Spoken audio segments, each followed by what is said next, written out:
নমস্কার, আমি সাজ্জু আলম। আজকে একটা নতুন ক্রাইম স্টোরি নিয়ে আমি আবার এসেছি। একটা ভালোবাসার সম্পর্কে পড়ে মানুষ কতটা নৃশংস হতে পারে, যে তার নিজের পরিবারের সাতজন সদস্যকে সে গলা কেটে হত্যা করলো। ঘটনাটি ঘটে আজ থেকে প্রায় 14 বছর আগে, 2008 সালের 14 এবং 15 এপ্রিলের মধ্যবর্তী রাতে আমরোহার হাসানপুর তহসিলের একটি গ্রাম বাওয়ানখালীতে, যেখানে পরিবারের এক সদস্য তার নিজের পরিবারের 7জন সদস্যকে গলা কেটে হত্যা করেছিল। ঘটনার সূত্রপাত ঘটে একটা ভালোবাসার সম্পর্ক দিয়ে। ভালোবাসার সম্পর্কে পড়ে শবনম আলী এবং সেলিম। শবনম ডবল এমএ ছিল ইংলিশ এবং জিওগ্রাফিতে। একটা স্কুলে সে শিক্ষকতাও করত। ছাত্রছাত্রীদের মধ্যে তিনি খুব জনপ্রিয় ছিলেন। অন্যদিকে সেলিম ছিল ক্লাস 6 এর ড্রপ আউট। শবনম আলীর বাড়ির কাছাকাছি একটা কাঠ চেরাই কারখানায় সে ডেলি লেবার হিসেবে কাজ করত। শবনম আলীর বাবাও একজন টিচার ছিল, সমাজে নাম এবং প্রতিপত্তিও ছিল তার। শবনম আলীর থেকে বয়সে ছোটও ছিল সেলিম। শবনম আলীর থেকে বয়সে ছোট হওয়ার কারণে এবং ভিন্ন সম্প্রদায় হওয়ার কারণে, তারা প্রত্যেকে মুসলিম হলেও শবনম আলী ছিল সাইফি সম্প্রদায়ের মুসলিম এবং সেলিম ছিল পাঠান সম্প্রদায়ের মুসলিম। ভিন্ন সম্প্রদায় হওয়ার কারণে এবং বয়সে ছোট হওয়ার কারণে তাদের এই সম্পর্ককে শবনম আলী বাড়ির লোকেও মেনে নেয়। তারা বিয়ে করতে রাজি থাকলেও তাদের বিয়েতে কেউ রাজি ছিল না শবনম আলীর পরিবার। মূলত এই কারণেই শবনম আলী এবং সেলিম পরিকল্পনা করে তার বাড়ির সদস্যকে হত্যা করা। ঘটনার দিন অর্থাৎ 14 এবং 15 এপ্রিলে সেই মধ্যবর্তী রাতে শবনম তার পরিবারের সদস্যদের রাতের বেলায় খাবারের পর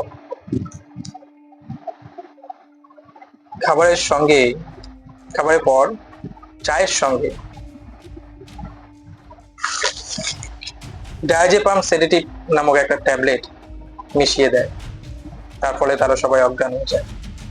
এরপর শবনম তার ছাদের রাস্তা দিয়ে তার প্রেমিক অর্থাৎ সেলিমকে নিয়ে আসার পর একের পর এক প্রেমিকে নিয়ে আসা কুড়াল দিয়ে হত্যা করে, গলা কেটে হত্যা করে তাদের সমস্ত সদস্যকে। নিহতদের মধ্যে রয়েছেন শবনমের বাবা শওকত আলী, যার বয়স তখন ছিল 55 বছর, মা হাসমি, যার বয়স ছিল 50 বছর, বড় ভাই আনিস, যার বয়স ছিল 35 বছর, আনিসের স্ত্রী আঞ্জুম, যার বয়স ছিল 25 বছর, ছোট ভাই রশিদ, যার বয়স ছিল 22, চাচাতো বোন রাবিয়া, যার বয়স ছিল 14 বছর। এমনকি আরো 10 মাসের ভাইজিকেও সে হত্যা করতে পিছু পা হয়। ঘটনার মোড়ে ঘোরাতে শবনম আলী সেদিন রাতে তার খুনের পরে চিৎকার করে কাঁদতে কাঁদতে তার প্রতিবেশীদের জানায় যে একদল ডাকাত দল এসে তার বাড়িতে আক্রমণ করেছে এবং বাড়ির সমস্ত সদস্যদের তারা হত্যা করেছে। তার এই কথা শুনে 2008 সালে সেই গ্রীষ্মের রাতের শান্তি সেদিন ভেঙে পড়েছিল ওই গ্রামে। স্থানীয়রা যখন ঘটনাস্থলে পৌঁছায় তখন একটা ভয়ঙ্কর দৃশ্য তাদের সামনে এসে দাঁড়ায়। দেখে পরিবারের 8জন সদস্যের মধ্যে 7জন সদস্য মৃত অবস্থায় পড়ে আছে। সেদিন সেই রাতে তার বিস্তৃত বাড়ি এলাকা জুড়ে, যে বাড়ি 9 একর জায়গা জুড়ে যার বাড়ি, সেই বাড়ির একমাত্র সদস্য বেঁচে ছিল সেদিন, সে হলো শবনম আলী। শবনম আলী প্রতিবেশীদের জানায় যে সেদিন রাতে ডাকাত দল এসে তার বাড়ির লোককে আক্রমণ করে এবং হত্যা করে। তখন সে প্রচন্ড গরমের জন্য সে ছাদে ঘুমাচ্ছিল, তাই সে প্রাণে বেঁচে গেছিল। তখন আমরোয়ার এসএইচও ছিল আরপি গুপ্তা, তিনি এই কেসের তদন্তকারী অফিসারও ছিল।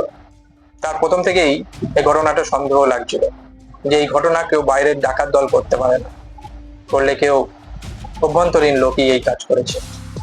এমনকি তিনি ডায়াজেপামের যে ট্যাবলেটটা ব্যবহার করেছিল সেই ট্যাবলেটের ফাইলটাও পেয়ে গেছিল। তাতে দেখেছিল যে সবকটা ট্যাবলেটই খালি অবস্থায় আছে। আর পোস্টমর্টম রিপোর্টে তার এই সন্দেহ দূর হয়ে যায়। ময়নাতদন্তের রিপোর্ট অনুযায়ী তাদের মৃত্যুর আগে সবাইকে ঘুমের ওষুধ দেওয়া হয়েছিল।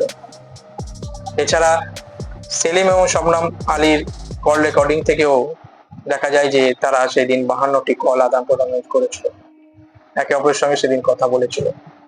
ঘটনা 5 দিন পরেই শবনম এবং সেলিম গ্রেপ্তার হয়। গ্রেপ্তারের সময় শবনম আলী প্রেগনেন্ট ছিল 7 সপ্তাহের সেলিমের সন্তানের। জেলে তার ছেলের জন্ম হয়, নাম রাখা হয় তাজ।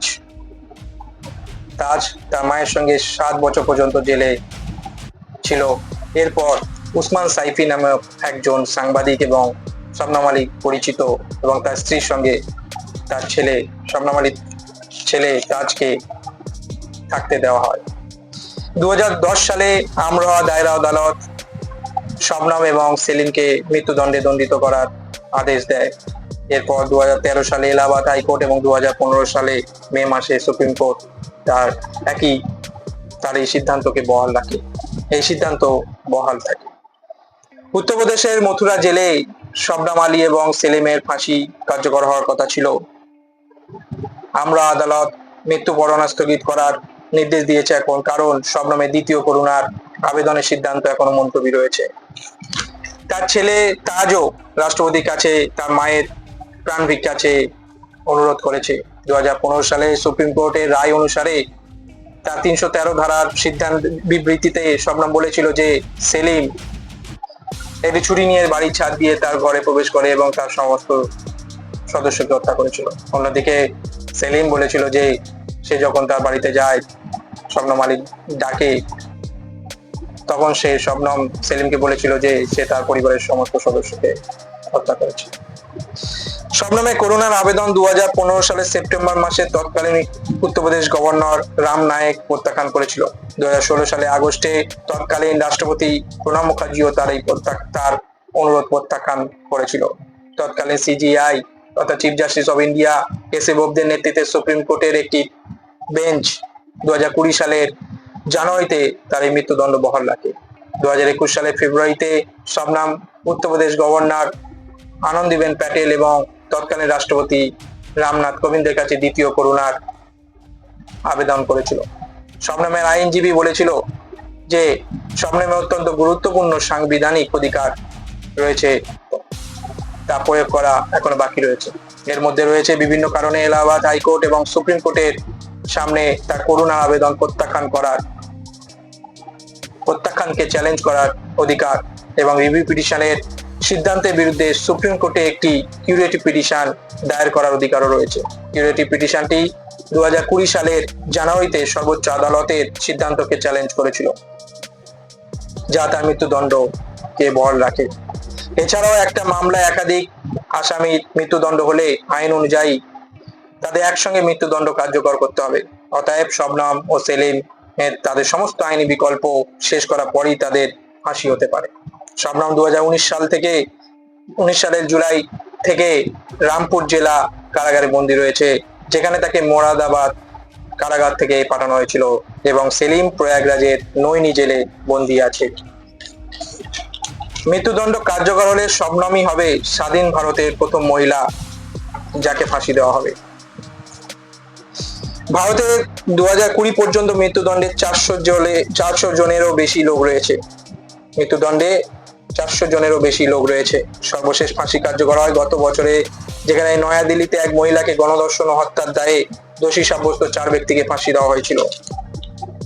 একটা প্রতিবেদনে বলা হয়েছে যে ভারতবর্ষের মৃত্যুদণ্ড প্রাপ্ত 12 জন মহিলা বন্দী রয়েছে।